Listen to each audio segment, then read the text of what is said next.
Welcome to a therapist, myself, a Buddhist, Zaw Maw, and you, the listener, this evening. Brought to you by the Recovery Collective in Annapolis, Maryland. It is a podcast where we embark on a journey of self-discovery and collective growth. I'm your co-host, Luke DuBois, and joining me on this enlightening adventure is my co-host, a Sultan of Serenity. Wow, you just came up with these things. Caught me by surprise. I'm trying. As usual, a wise and compassionate Buddhist practitioner. We will explore the intersections of psychology, spirituality, health, and wellness, offering practical insights along the way. Thanks for tuning in and joining our community. Please communicate with us and the other listeners on Facebook, Instagram, and YouTube. Feel free to check out the links in our episode notes. If you find our podcast helpful, we greatly appreciate your support. One way to give back is like, subscribe, comment, review. There's hearts, pluses. I don't know what other ways they can do it, but there's a bunch of symbols that you can do so, and we'd appreciate that.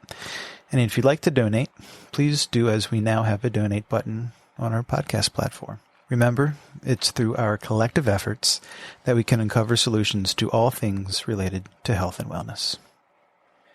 So for this episode, Zaw, let's explore the concept of Metta as the practice of cultivating unconditional love, goodwill, and kindness towards oneself and others. What do you think? That sounds good, yeah. Metta, not that Facebook thing, META, but the METTA, Metta version. That's what we're interested in. What does it mean? What is the root word of Metta from your understanding, Zaw? Yeah, it is a Pali word, which has also become a Burmese word in our Burmese culture. The pronunciation in Burmese is Metta, which usually is translated as loving kindness in the Western world. But the original meaning pretty much is, friendliness, or Metta has to do with, I guess it comes from the word maitreya or maitri, along those lines. I don't know the exact linguistic technicalities of it, but it is around this realm of friendliness, goodwill, like you said. This is a Pali word. What are the core principles? What are the intentions behind this word? Is it an action? Is it a doing? Often, I think, as Westerners, we're first introduced to the word or the intention or the action during a vipassana or yoga session. Give us a skinny on Metta. Yeah, I can share my experience, and also I can share how I practice it today. I think that will be quite practical. And I don't know if it's limited to a Buddhist world, or maybe just things in general. There are three kinds of actions that we can take in this worldly stage. One is mental, which is through thoughts. Another is physical, through actions. And the third one is verbal, through words or through writing. So metta can be practiced through those three means as well. And depending on, because, in the Buddhist tradition, it's not really about what is, but it's about the intention behind it. So you can have a very powerful mental thought of metta and can have a really positive effect on your well-being. But it all comes down to that idea of everybody is suffering. So metta pretty much is the wording in terms of the verbal practice is, may you be happy, may you be free from danger, may you be free from any kind of physical suffering. So it's also like a protection for yourself and for other people as well. The power of metta is that when you are in tune with that power of kindness, you are protected, because that's what we need. There's visible dangers. There's also invisible dangers as well around us anytime. Visible dangers can be like fire, accidents, fall, slip, sickness, all these things. But the invisible dangers can be like worries, like mental dangers, grief, depression, sadness.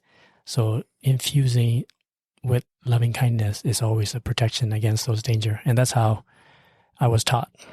Well, let's break down those three categories, starting with the mental grouping of metta. So the opposite of loving kindness mentally can be stress, anxiety, worry, concern, related to metta in terms of the mental category. Yeah, so mental part is a little difficult because it requires some meditative state. But the way I was taught, this was taught in Burmese high school, so it was easy for me because before we start classes in the morning, we had to chant. And then part of the chant, there's also this thing called Metta Sutta, which is a discourse delivered by the Buddha traditionally. It's like a 2.5 minutes sutra. And there's some wording from the sutra that were extracted out in a Burmese translation, and we had to recite that. I don't know, there's something about the words and the verbalizing it, because the thing from the sutra, if I'm recalling and translating it, is along the lines of, may all beings be happy. May all beings, whether they can be seen, they can be unseen, they can be far, they can be close, they can be big, they can be round, they can be small. Like there are just different kinds of categories of living beings, may they all be happy, free from danger, free from anger. And that was a good start. So that's one way mentally, I guess, to shift your focus. When practicing metta, it can, with that example you gave in the English translation, consciously shifting their focus from negative or stressful thoughts to positive intentions of love and kindness. Mm-hmm. And that's a mental way of looking at metta? Yeah. Yeah. And then there's something about the repetition. That's also what is good about the verbal recitation. The more you do it, it's the same thing over and over again, but the intention behind that gets uncovered. And it's also that discipline, the consistency that you do it over and over again. And then the mental part overflows. And the physical also is overflow. Once your mind is infused with loving kindness, you're just kind throughout the day. You just want to help people. Said it before, where our intention goes, the energy flows. Yeah, so if you put that love and kindness towards a thought and an intention, that can have a positive effect on your mental well-being. If I focus on fear and negativity and worry and resentment, well, guess what? I'm having a bad day. Right? Anything else with mental when it comes to metta? Yeah, I mean, our minds are more prone to negative things, especially untrained mind. It's reactionary. We're more attracted to resentment, or worries or hatred, different kinds of mood. So it's kind of like against the nature. So that's why the discipline and the practice is quite important. And then traditionally, what I was also taught was that, and this is also what I do with clients and the groups as well, that after meditation practice, I usually conclude the session with a loving kindness meditation. Because by the end of the session, we've meditated and we're in a calm state of mind, which is not something that we can have access to quite easily. So once we get there, let's use this opportunity to radiate loving kindness, and it becomes more, and that's been my experience, and I think that can be the listener's experience too, that it's hard to overcome a hatred thought with a loving thought in my own mind. It can be quite difficult. So I have to train my mind first. Only then I have the capability to, replace a resentful thought with a loving thought. Yeah, these are some of the thought processes in terms of therapy and ways to cultivate positive emotions, whether it's gratitude lists, whether it's positive affirmations, cognitive behavioral therapy, identifying a more positive alternative-based thought can help cultivate this positivity as opposed to the negativity. Yeah, it's good. Okay. Yeah, I mean, and then we're talking about self-compassion. If I can give this love and kindness to other people, metta also focuses on ourselves too when it comes to love and kindness, correct? Yeah. Yeah. And then, like the thing about the mental, physical, and verbal, they're all like kind of interconnected. In some groups, people talk about, which I agree, that mood follows actions, right? So sometimes I got to start from the action. And that's been my experience with sobriety too, that when I say, may I be happy in the beginning of the day, I would set the intention.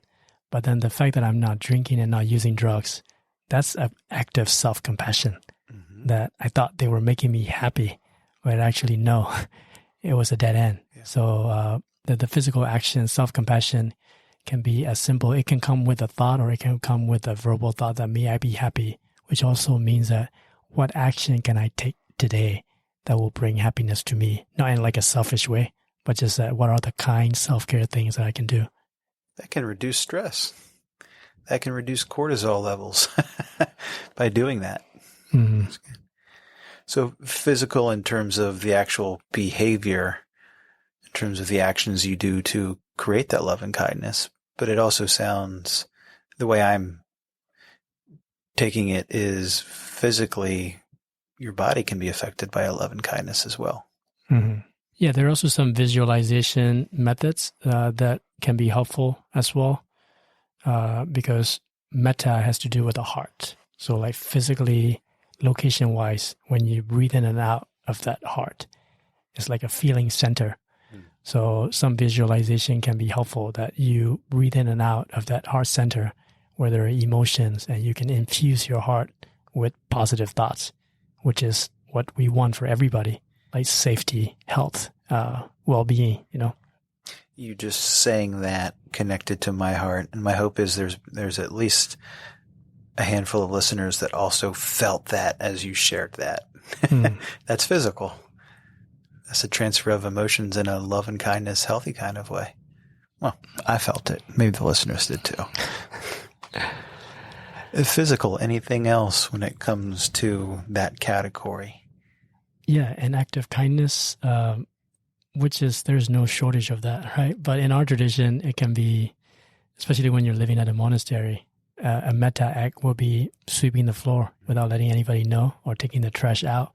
These are all like goodwill acts without any kind of expectations, but the universe usually compensate or return multiple to an act of kindness. And again, it's more about the intention behind that, because there are also some actions that you take for like self-appraisal, that, oh yeah, look at me, I am doing this kind thing, Yeah.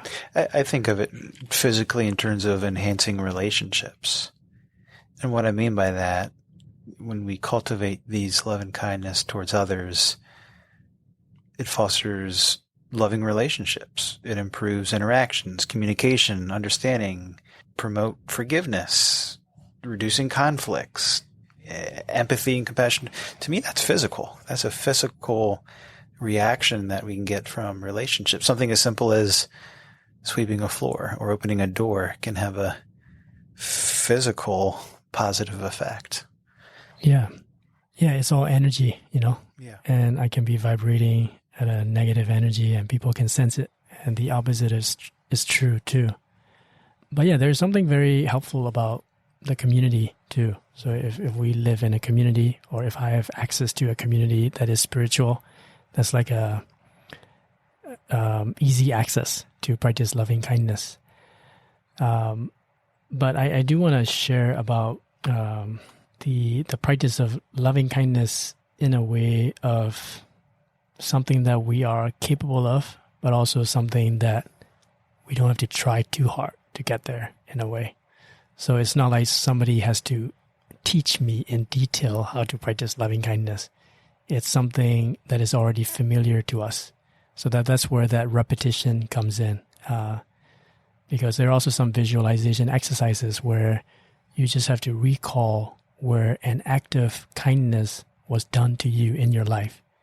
And where there is no shortage of that. If I reflect on my own experience, there are teachers, people who helped me, who were just like a very ideal act of goodwill. And then I can have access to it. And we have that memory. So it's more like imitating that, reflecting that, and then doing that, which is not like out of reach. Although it seems that way when I'm in a very resentful, worrisome, fear-driven place. Have you ever seen The Grinch Who Stole Christmas? Yes. And he's hardened, he's rah. But then he saw this act of love and kindness, and then his heart got bigger. It's an example of giving love. And he stole all the gifts. He ruined Christmas. But then this community still gave him love and kindness. And then his heart was just couldn't avoid the love and kindness. And he went from that negative Grinch to this whether it's purity or it's metta, it's love and kindness. Yeah.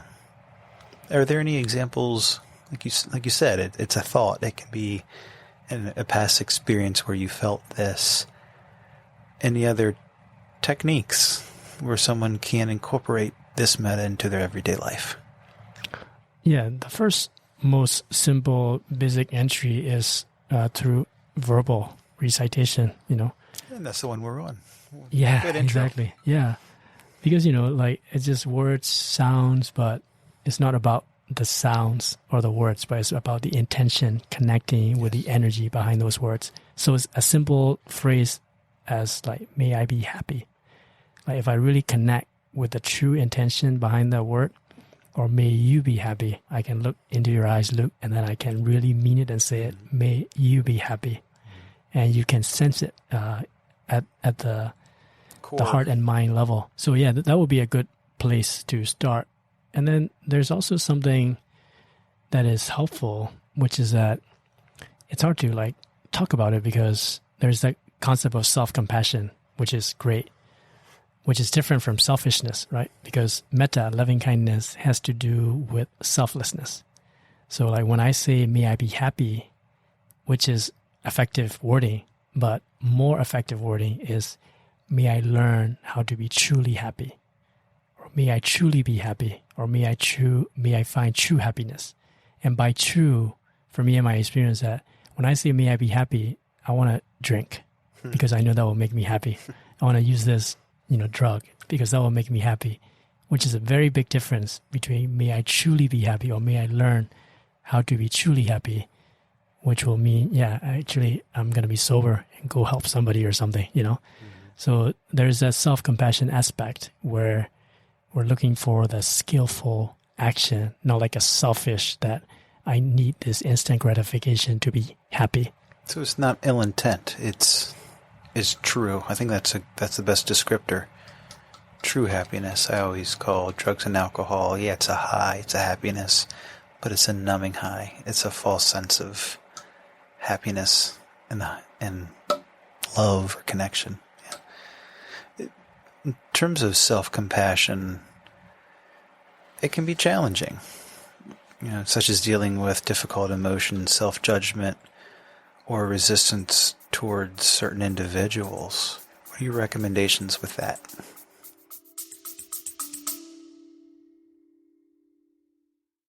Hey listeners, we've got something extraordinary to share, a chance to reshape your journey no matter where you are. You're familiar with Zaw Maw's insights on our podcast, but there's more. Through the Recovery Collective, he offers life, mindfulness, recovery coaching, and meditation groups guiding you toward a fulfilled and mindful existence, no matter your location. Zaw's journey from a Burmese Buddhist novice to a skilled practitioner equips him with timeless wisdom and contemporary strategies. Whether you're navigating life's shifts, seeking clarity, or pursuing self-awareness, Zaw's coaching serves as a compass guiding you toward success.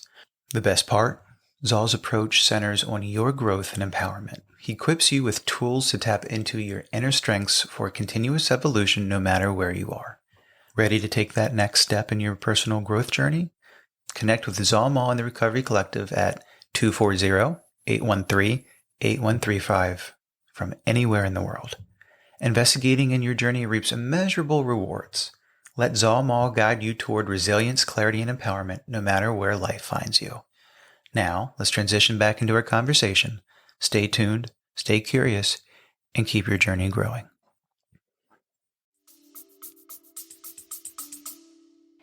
Yeah, probably a concept that people are already familiar with, but I think it is worth emphasizing and repeating, which is also part of loving kindness, is that loving kindness cannot come as a replacement to the difficulty. The first step is to accept where I'm at.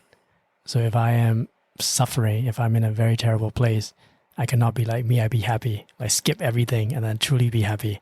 But the first step is right here in this moment, I'm suffering. And that's okay. I need to see it as it is and let everybody else go through this. I'm not alone. And then that opens door. That's also what I was trying to say earlier about the simplicity and the familiarity of this. I don't need to, that's also the wording of when I say, may I be happy, is not like I am happy right now, which is not true. It's an intention being set. But before that, there has to be a point where I see things as they are, accept. And it can be true with like when you're trying to be helpful to a friend too. Like when somebody lost a friend and he's grieving and I'm having a conversation with him and I cannot be like, hey, forget about it. You should be happy. But no, like I feel you. I can sense your grief. And then that becomes like a first step to accept the situation first. Yeah, I'm just absorbing that with all you guys as well. It's good. But I do have some structure practice based on my tradition, which has, I don't want to go too deep into it, but it has to do with like Buddhist cosmology and everything. But for me, it is effective. But it's more about the discipline and then the structure and the repetition of the phrases. And that's how I was taught, which is quite technical, but that's how I practice it on a regular basis. And then I recite that Metta sutra. And, but yeah, I mean, for the listeners, those simple instructions, starting the day out with, me, I've been also teaching my kids as well, which kind of warms my heart. There's some like Pali words that I say that are simple to them, and they're kind of like, I don't know if it's just a phase for them, but they're super excited about that. Like they know the words already. Hey, it's energy, man. Yeah. And then by the end of it, I teach them those simple wording in English of like, may I be happy, may I be safe, may I be free from danger. And then my daughter, by surprise, the other day, she said she added one thing that I never taught. She said, may I be loved. Oh, yeah. I was like, yeah, that's cool. She knows what it's all about. It's within us all. Yeah. You spiked my interest when you said Buddhist cosmology. Buddhist cosmology, yeah. Buddhist universe. That might be another episode in there, but give us a little bit for this one. So there are 32 planes of existence in Buddhist cosmology. And then I think we're also having a conversation about this before this podcast too, that like there's kappas, which is like eons and time, stuff like that. But what is helpful with the Buddhist cosmology when it comes to loving kindness is that we're in this human realm. But there are specific prayers. The way I was taught is that radiating loving kindness, in different directions, like east, south, north, west, above, below. But with the 32 planes of existence is that they are higher planes where they're more like celestial being, but it doesn't mean they don't suffer. They also suffer. They're in this cycle of suffering, samsara. But then they're also like hell realm. So like it opens so many new doors where you start radiating loving kindness, not only to the visible world, but like all beings that can or cannot be seen, either celestial or hell realm. It doesn't matter, So it's more of like a infinite possibilities of radiating loving kindness. That's meta in a whole different way. Meta in a macro way, which will give us another episode in the future for sure. But when it comes to this love and kindness meta, some of my takeaways when it comes to some of the key aspect that meta is an intention. It's a practice. There's mindfulness. It plays a crucial role, being mindful of being fully present and aware of it. That jumps out at me. There's certain love and kindness phrases. It involves reciting potentially specific phrases or affirmations that can express well wishes for oneself or others.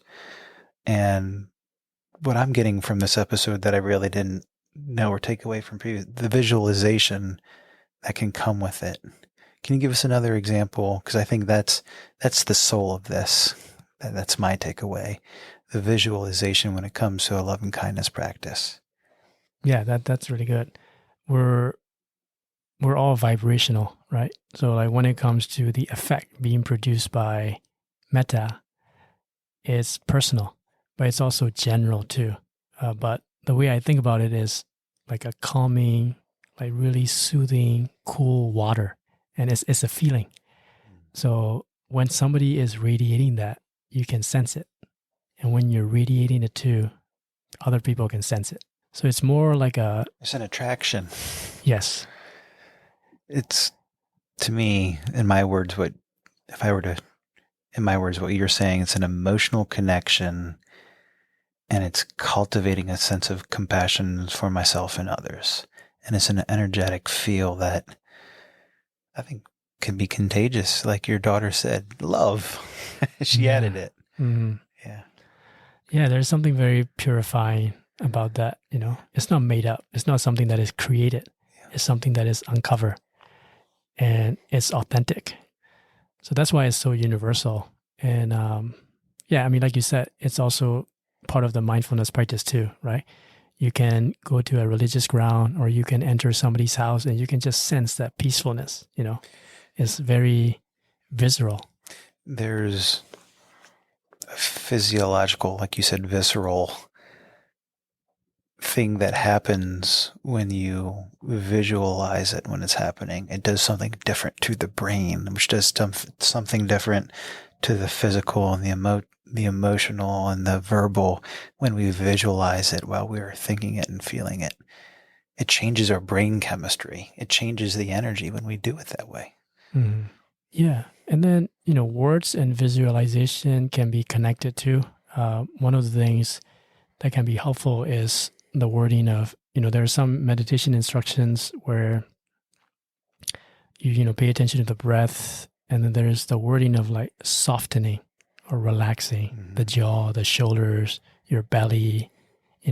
When you do that, it's a word, but like it has that visual effect too. When you imagine relaxing your jaw, when you imagine softening your belly, and then when you also imagine softening your heart, these are just words, but like they can have a very powerful visual effect to it. And that loving kindness become more accessible when you use those description to your heart. And then you can think about radiating or sending out love, which is like energy, rays of energy that you send out. Well, I've loved this conversation. Anything else you want to share with our listeners before we have our final remarks? Yeah, so the one practice, which I think is universal, is the directional metta radiating. So like, I say it is universal because we live in this atmosphere, right? There's air we cannot see, but it's everywhere. We're surrounded by it. Metta is like that too. So there are some meditation practices where I start imagining like all in the east direction, all the way across.